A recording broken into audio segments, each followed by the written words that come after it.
ये कान खोलकर सुन लो, अभी आरएसएस के संचालक जनाब डॉक्टर मोहन भागवत साहब ने कहा हम 15-20 सालों में भारत को अखंड भारत बनाएंगे। मोहन भागवत जी, आप अकेले नहीं, हम भी बनाएंगे। बोलिए पाकिस्तान को भारत में कब शामिल करना है? बोलिए बांग्लादेश, श्रीलंका, मालदीव, पहाड़ के ऊपर भूटान, ये लेफ्ट साइड में नेपाल, अफगानिस्तान को भारत में कब शामिल करना है? हम तो चाहते हैं कि लाहौर और कराची भारत का हिस्सा बन जाए ताकि कोलकाता से ऑटो लेकर रांची जा सके। कराची से परिष्कार और साफ लफ्जों में पूछना चाहता हूं, हिंदू राष्ट्र का मतलब क्या है? आपको बताना चाहिए। क्या हिंदू राष्ट्र वही है जो धर्म संसद में खड़ा होकर गेरुआ वस्त्र पहनकर आतंकवाद कहता है कि 15 से 20 लाख मुसलमानों को मार दो?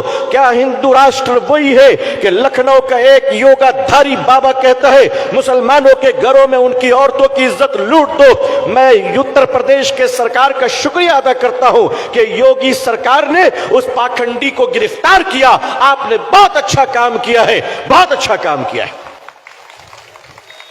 लेकिन अगर आप राम राज बनाना चाहते हैं तो 15-20 साल क्यों? आइए हमारे साथ हाथ मिलाइए, 15-20 घंटे में भारत को राम राज बना देंगे। राम राज का मतलब क्या हुआ? जहां एक कुत्ता भी भूखा ना सोए, जहां किसी पर अत्याचार ना हो, जहां किसी पर जुल्म ना हो, जहां किसी की मॉब लिंचिंग ना हो। राम राज का मतलब क्या है? जहां मिलावट ना हो, जहां दवाओं के नाम पर नकली दवा ना दी जाए। राम राज क्या है? आप मुसलमानों को देखना चाहते हैं इस कोरोना वायरस में, इस कोरोना वायरस में जहां लाखों हिंदुओं के चिता को उसके बच्चे हाथ नहीं लगा रहे थे, मुसलमानों ने उसका क्रियाक्रम किया है।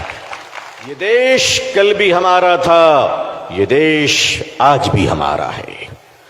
कुछ लोग मरने के बाद दरिया के पानी में बह जाते हैं, हम मरकर भी कब्र में लेटकर भारत की रक्षा करते हैं।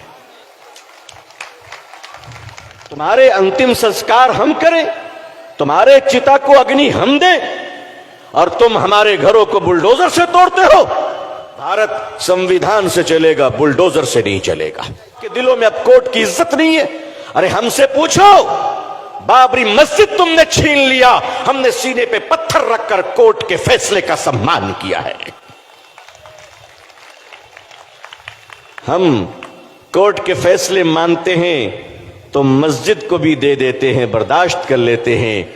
आप बुलडोजर चलाते हो तो ऑनरेबल सुप्रीम कोर्ट के ऑर्डर की भी इज्जत नहीं करते। ये देश कहां जा रहा है? आज लीटर 200 रुपए भी हो जाए, कहते हैं मुसलमानों की दुश्मनी में कबूल कर लेंगे। आज अजान पर बात आ गई। मैंने देखा एक न्यूज चैनल की बेचारी हमारी बहन हल्दीराम में जाकर कह रही कि तुम्हारे पैकेट में उर्दू क्यों लिखा हुआ है। अच्छा, तो मेरी बहन, हल्दीराम की पैकेट में उर्दू लिखने से तुमको बहुत तकलीफ है, तो तुम्हारी कंपनी जो तुमको सैलरी देती है 2000 का नोट, उसमें भी तो उर्दू लिखा हुआ है। अरे भाई, है कि नहीं है? अरे नोट में भी तो, नोट को भी छोड़ दो। आज इनको अजान से तकलीफ है, कहते हैं अजान क्यों हो रही है? अजान आज पहली बार हो रही है।